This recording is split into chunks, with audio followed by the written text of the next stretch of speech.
Hello everyone, welcome back. It's Monday. Today is the day we're getting our stove fitted. How exciting is that? You can see the fireplace is in, it's all tiled, plenty of air gap there. Bit too much, but we're running the pipes as well, you see, so I wanted to keep it straight and looking normal, so it's all going to be boxed in and looking tidy. The videos have been a bit hit-y-missy at the minute, and that's because we're having to do so much. We're down here for the week and we're trying to get as much done as we can so we can move on the boat as quickly as possible. I simply don't have time to video everything I'm doing, so it's going to be very much updates showing you what we've done, the changes as they go along, or that's how it's planned anyway. But today, obviously, Paul's coming from Lockgate Stoves. They've been great. Plenty of advice off them, and they're going to be fitting our diesel Refleks stove, which is fantastic. So I'm going to be getting some of that on video. Paul knows he's getting videoed, so he's been to make up more than I've got. I've dirt all over us. So when he gets here, I'll introduce him, and we'll hopefully get some video footage of him and fitting it, actually fitting the stove, drilling a big hole in my roof. That's interesting. I'm glad he's doing that, not me.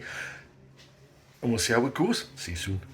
So, just a quick note on the installation of the fireplace. We followed the British Safety Standards recommendations for this. I'll put a link in the description. We used 25mm silicate particulate boards. You can see stepped away from the bulkheads by little wooden chocks to create an air gap. We then used fire-resistant tile cement and porcelain tiles. Porcelain tiles are a lot better at dealing with heat than ceramic tiles. Both tend to be fine, but we like the look of the porcelain ones. You can see we've used all the little spacers there, and then you just use normal grout to actually finish them off as you would normal. And there it is, all cleaned down, ready for Paul to work his magic with the stove. So that's it mocked up in place. Right, mocked up. So I can sit and hold that there. It's going to be like that sort of thing. Yeah. Opposite angle to go vertical to get the ring for it and just check where we're going through the roof. Pilot drill, fix the flange and everything outside. And then once that's fixed outside, we can get the length of the flue right, screw it down, see where we are, so we know where the fuel line's roughly going. Excellent, looks great. This is Paul from Lockgate Stoves, by the way, everyone. There we go. Yeah, fantastic. Yeah, sure. So nice path to work with. Nice clear lines to get me going, get my fuel line in later or tomorrow. But yeah, we'll get the flange in the roof first. Just like I say, we'll just line up to make sure we get it all in the right place and all bob on. Fantastic, excellent, Paul. Your coffee is there. Feel free. I'll let you get on with it. Thank you.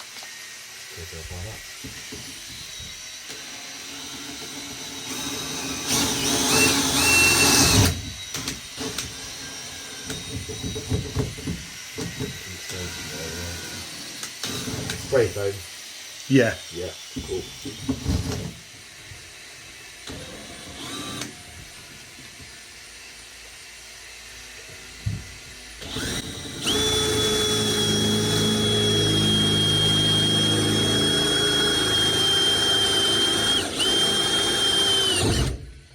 Fantastic. So how's that attached? So that's attached, high temperature silicone, all tapped in, drilled and threaded, so it's all screwed in. That's all sealed off. When you're cruising, I can go straight on there. I'll drop it off the side of the boat. If you're going to do that, don't have it on minimum, have it on like 1.5, 2. Just so you go through tunnels, you get like a bit of wind coming through, it's a bit like a windy day, and you've lost that much draft. So, I see your point. So this part here, flanking cap. So if you're going to leave it over winter, obviously you don't want moist air going in there, because that's a vent. So if you're going to leave it over winter, put the cap on it, and through summer when you're not going to be using the stove, it saves your ropes getting caught on it. Fantastic. And when you board up, right on that. Right on that. So because that's a longer chimney, that just gives it more pull, does it? Extra updraft. The more you got going up, less chance of anything coming down. See your point. Wow. So pretty simple. It's not, obviously it's going to get hot if you're going to start swapping about if the stove's on.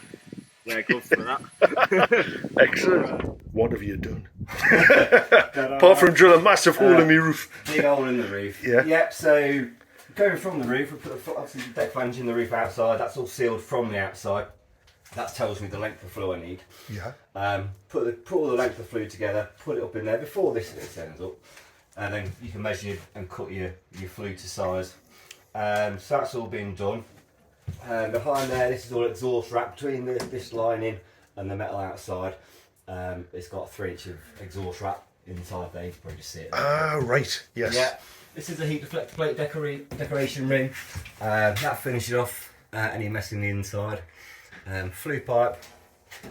It has the stove. Stove's at the angle you wanted. It's bang on dead centre everywhere. It's always measured 3 or 4 times, so it's dead on there. It looks really and it's small. been screwed through the tiles into some bits below it. So it's all screwed down. I'm just giving it a quick polish up. I polished a bit inside there because you've got to take the guard off to polish that. So before I put the guard on, I polish that bit up. So that holy thing there, that's a guard to prevent any burning. So again with the stove, when it's running, you can touch this. It'll get warm, but you're not going to hurt yourself. Like hot radiator almost. Right. So you can touch that. Obviously you can't touch that bit. Right. Because you'll know. What else can I tell you? Yeah, so we're pretty much ready to go have a look at where the fuel's coming from. Wow. And how we're doing that. So yeah. Wow. So is it been pretty average, or a bit easier, or a bit more difficult? I mean, I've got plenty of space around me to work, which is good. I can bring the toolboxes in.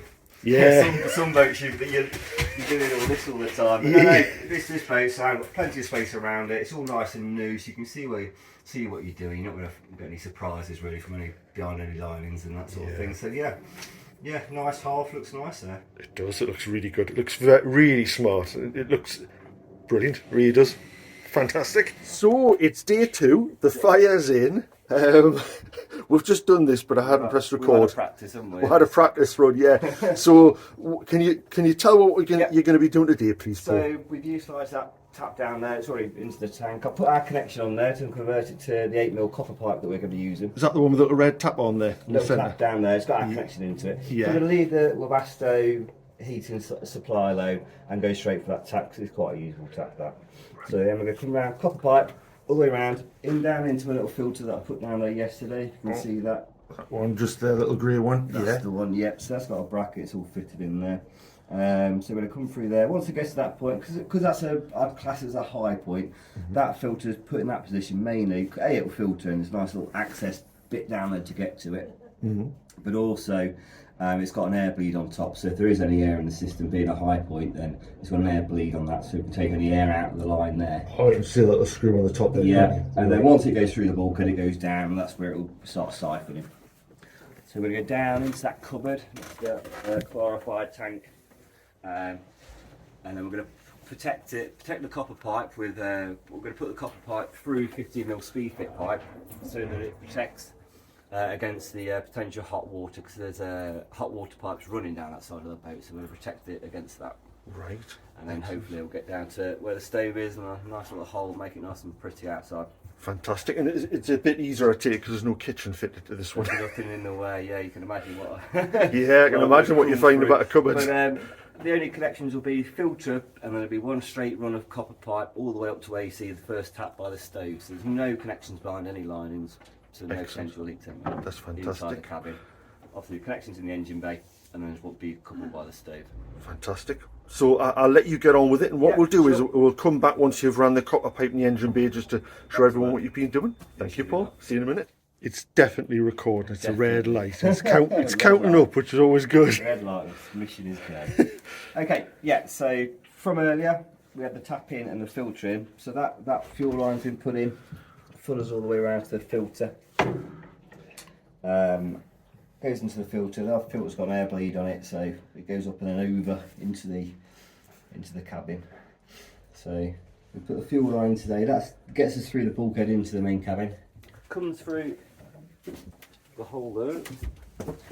So it's the white pipe at the back, because we're putting copper pipe through white pipe, through plastic pipe, to keep it insulated when it runs through that skirt board. See. So it goes off into that corner, follows the skirt in from when you go into the actual swing. Picture be galley, won't it? Yeah. Yep, so that follows all the way through. There's no connections behind any linings. Like I said before, it's in the engine bay. Goes up the back of that. Goes round into the controller, into the flame fail device, into the controller, and that's the fuel lining. And that's literally all gravity fed. There's no pumps. No pumps, no electric, all gravity.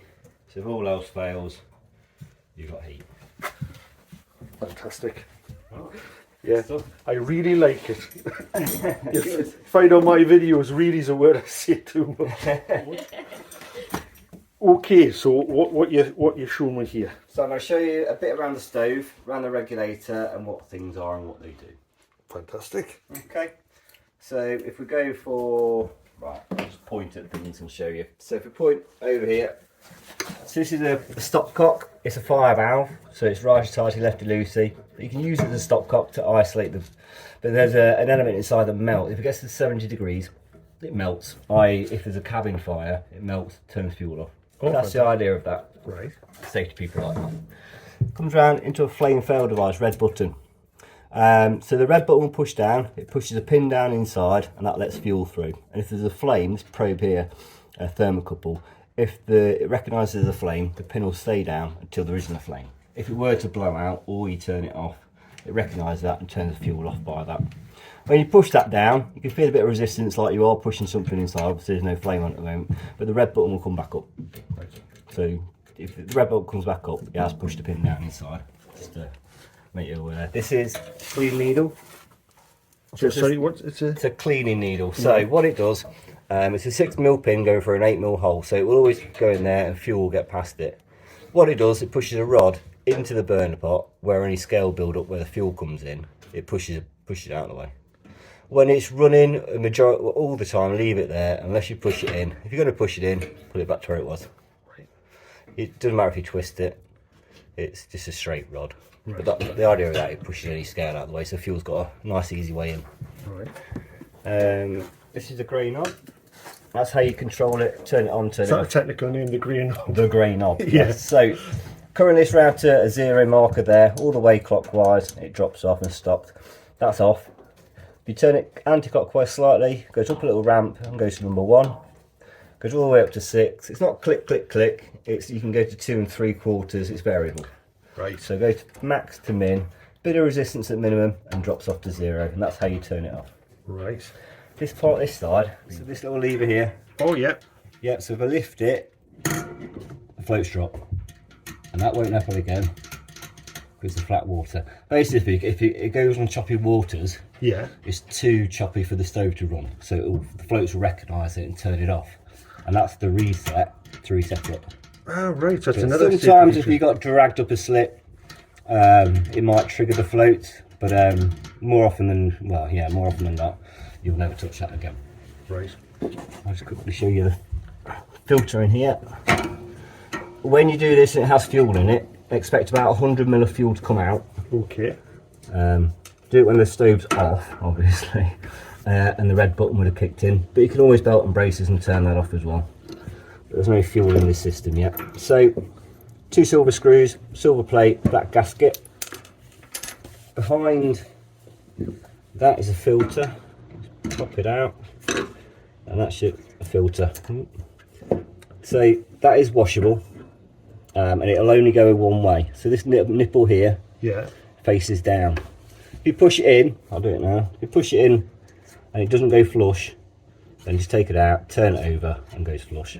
Ah, makes sense. And then we'll put it black gasket, plate back on 2 screws, and it's well away. Brilliant. So what are you doing right now then? So I'm priming it. So basically, I've got a fuel filter in the engine bay. I'm pressing the red button down, manually overriding it, so I know fuel's going to come through into the regulator. The regulator will fill up to the level mark on the side of that, and then it will start, because I've turned the grey knob to maximum, it will start dripping out the bottom into that copper U-pipe, and eventually find its way into the stove. Once all the fuel's in there, you won't have to do this. Once all the fuel's in there, it's in there then. So the next time you turn your grey knob on, you know fuel's going to come into the burner pot. This is called priming, so taking all the air out, filling all the gaps up with fuel. Right, little trick, put your screwdriver in there.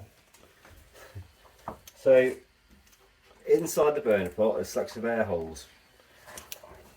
So there's 3 rows of these 10mm holes. You can see that? Zoom in on the mirrors. Yeah. So the 10mm hole, behind each one of those is a 2mm hole. If you have that at the right angle, it helps. Yeah, you see them holes, yeah, in See your the hole mirror? there? Yeah. Yep, so it's top row, middle row, then there's a small ridge in the bottom row. And the other set of holes is if you were to put your finger to the bottom, to the side, and then up an inch, there's a ridge. And just see that hole On the there? underside of that ridge. If you get one of these mirrors, you can see through the hole, you don't need to clean it. So before you get your hands dirty, have a look with one of these. Yeah, that's the probe, that's the thermocouple for the flame fail device. It sticks out the top holes there. Over time, you get a scale build up where the fuel comes in there, and if you just poke that clean needle in, that's what that does. It pushes a hole through any scale build up that builds up in that corner. And finish with it, put it back so far. That's your air holes inside. This disc sits on that ridge where 3 rows are, between the middle and the bottom row. That's where that sits. I'll put that in. So when you put that in, if you just watch out for that thermocouple, you're not going to knock it. It has got a clip on the outside, so you should be able to knock it out. So if you're cleaning that sort of stuff. This part, disc on top, straight down the centre, and that's how you'd find it. And that just centres itself, does it? That just, yeah, the ring keeps that in the centre and has a little bit of an air gap between the top and the low. Right. So, well, right. So the first time, because it's a brand new stove, there's nothing in there to wick the Meths if you were to light it with Meths. So we're going to light it with firelighter. First couple of times, so it has a bit of scale in the bottom. So when you do come to use Meths on a windier day, the Meths has got something to wick into.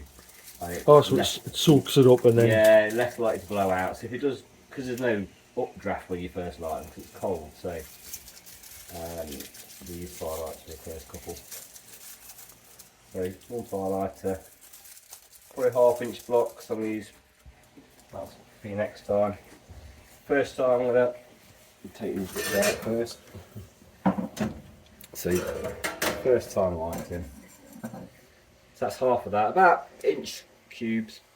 I'm going to crumble one up and then put one where that probe is and where that fuel comes in on that side. First one in there, crumble up, gives you a bit of something on the bottom. This one, I'll get my torch.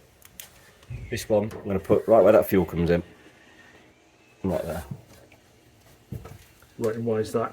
So where the fuel comes in, it lights the fuel quicker because the fuel goes straight onto it, and also the flame will come up onto that thermocouple, and you want that to recognise the flame so it latches.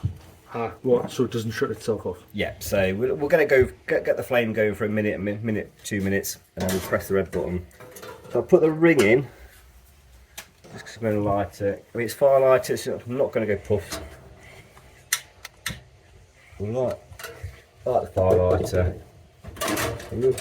Put your ring back in, put your burner net back in, make sure it's level. Take it all out, close the lid. Yeah, what we're going to do is let that go for, like I say, a minute or so, get that flame a bit higher up onto that thing. And with firelighters, you can turn the fuel straight on.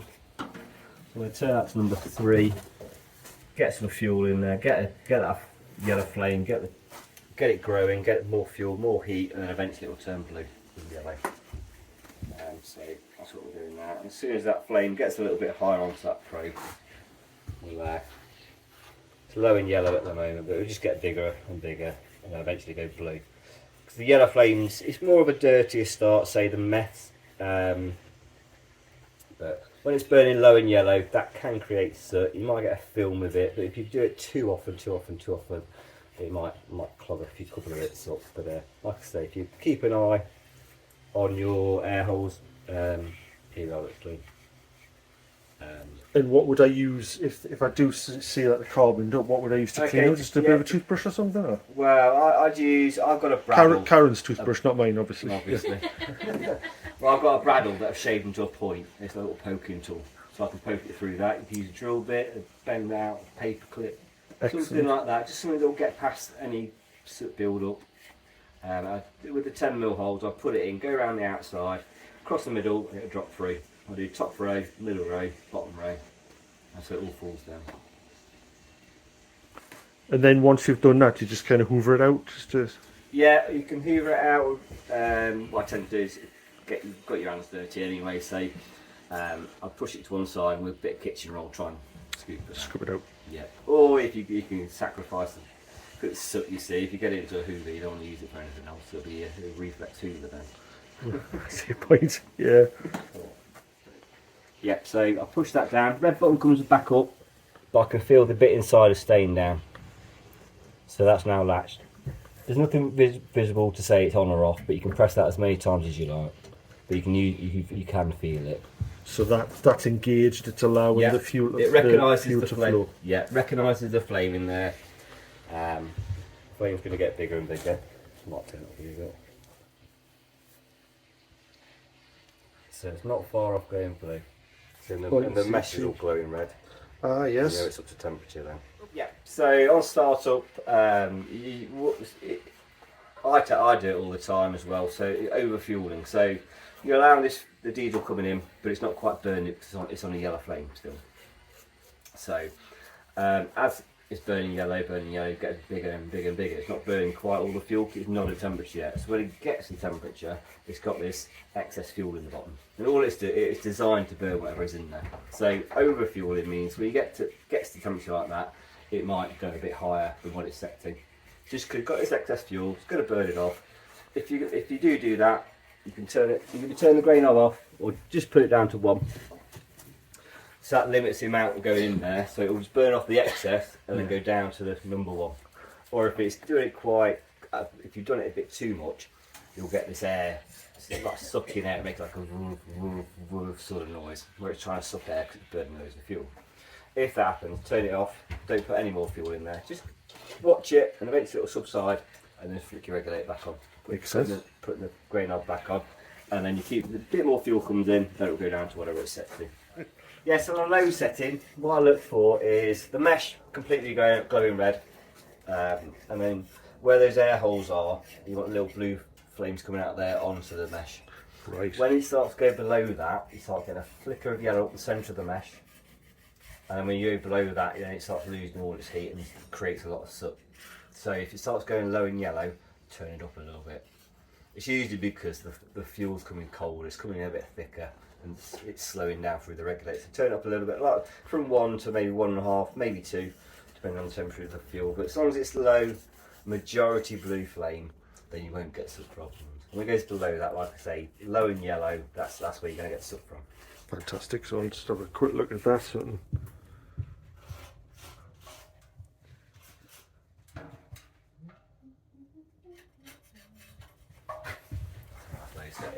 Whilst we're there, we'll turn it up to number 4. And does that take a few seconds to start coming through quicker, does it? Though? Yeah, so yeah, within a few seconds it should start picking up, and then go a bit higher. Just keep creeping up, so you'll watch that. Oh, you can see it straight away picking up. Yeah, as it gets hotter, you'll have more of a blue plume on top of using those top air holes, more of a blue plume on top of the burner pot. A flicker of yellow on top on a higher setting's alright, but it's a low setting and low yellow flames. That creates your soot. So orange basket and blue flame, that's what we're looking for. Yeah, majority blue flame, especially on low setting. So how many times will you probably said this, how many times will I have to use the fire lighters? Was that because it's a brand new stove and it's brand new inside, I'd use it. I've done half and I'll leave you half. Oh, so again, do the same thing, halve that into quarters, crumble one, light it with another. Then after that it'll have a bit of scale in the bottom and then you can use your Meths from there. And how much Meths is it? So it's 50ml of Meths. So you leave all your cage, leave all your mesh inside, lift your lid, just check that it's dry in there first.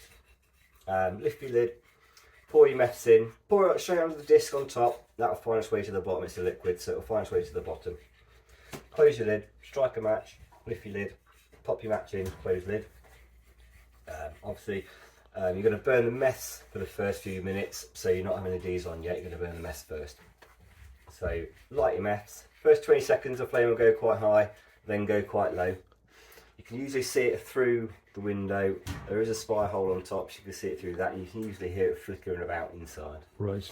And after about a minute or so, then it starts to come back, more blue flames. After about a minute and a half, 2 minutes, then you have the mesh will be glowing red and the blue flames, and that's the time. So with your control knob, turn it to 1.5 to 2 on the grey knob, and press the red button. And then you're off. And then over the next couple of minutes, that diesel will come with that hot environment. You might get it frying, like a frying sound, where the diesel boils and goes past boiling point to vapour, and then the vapours, well, as soon as it goes to vapour, it's burning right, you can turn it up and turn it down as you like. So yeah. How do I turn it off then? How do you So turn it off? it's lit, which is great, but how do I switch it off? This is probably the easiest bit of it. So we're still on at the minute. Still on Going it. nicely. Excellent. So what we do, come round here. So don't need to touch anything, just the grey knob. Goes around to number 1, bit of resistance, drops off there. That then stops any more fuel coming from the regulator to the burner pot. So what happens there is basically the burner pot gets starved of fuel and turns off. It's starting to die off now. The blue flames are starting to go. Start losing that red shortly. So that's just burning up the residual fuel that was already in there. And then, like I say, if it goes too low, that's the yellow flames that you'd see if you burn it too low. Obviously, you turn the fuel off now. So that will just die off into that corner where that clean needle comes in. And over time, that's why the clean needle's there. So over time, it'll burn a bit, put a bit of scale in that corner, put a bit more scale in that corner, and then over time, that's what the needle's there. It's just to push through that bit of scale from turning it off so many times. I see. Yeah, but it starts to lose all the heat, and after about, I would have thought, a minute or 2, then the pin inside the red button will click up. About maintenance of them, just pretty self-serviceable. So there's a selection of air holes inside. If they're kept clean, that's the right air-fuel ratio. And then when the fuel's kept clean, there's a filter in line, there's a filter in the regulator. Check those annually. Probably the best time to check those would be just before you start using it the majority of the time, especially if you live aboard, probably just before winter. When it's on and off through autumn, just taking chill off, but when you're going to use it a bit more full time, that I'd check it before that, then you know it's set for winter. And both of them filters are just washable, yeah? Yeah, both washable filters. Make sure they're dry when you put them back in, and the bowl filters generally have to bleed them as well, to take the air out. But yeah, inside the air holes themselves, get your mirror, have a look through. If they need cleaning, scrape them, poke something through them so you know they're definitely poked through and clean. And then a flue pipe. Come to clean the flue pipe, it's very rare you need to brush it. It's nothing to the extent of a multi-fuel. Usually a scale builds up inside there. It usually the vibrations of the boat and the engine, etc. It will find its way into the back of the shoe pipe here. So to get it out, lift your lid, obviously when it's not on, lift your lid and it will congregate in the back of that, and you'll be able to see it through once you lift the lid up. Just hoover it out there. And that's your flue pipe. Yeah, just be careful of cows on bridges because the bridge wins, and so if that gets mangled, it's time to get a new one. But yeah, that's pretty much it. They're so basic. It's the breed. Very user friendly. Oh.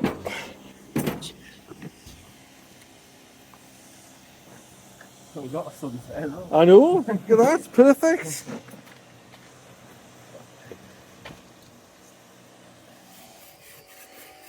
Well, thank you very much indeed, Paul. Thank you very much indeed. Thanks for explaining everything to us. And like I said before, any questions, don't guess or Google. Phone us. I shall ring you straight away. Thanks very much, Paul.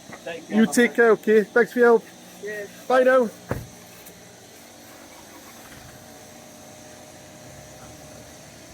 Bye. Beginning when he was doing a walkthrough of the boat, Yeah. and it was really, and I like this, and it's really nice, and this is really this, and that's really good. And everybody started leaving comments, didn't they? They're really Oh, good. really good. Don't you like to say something?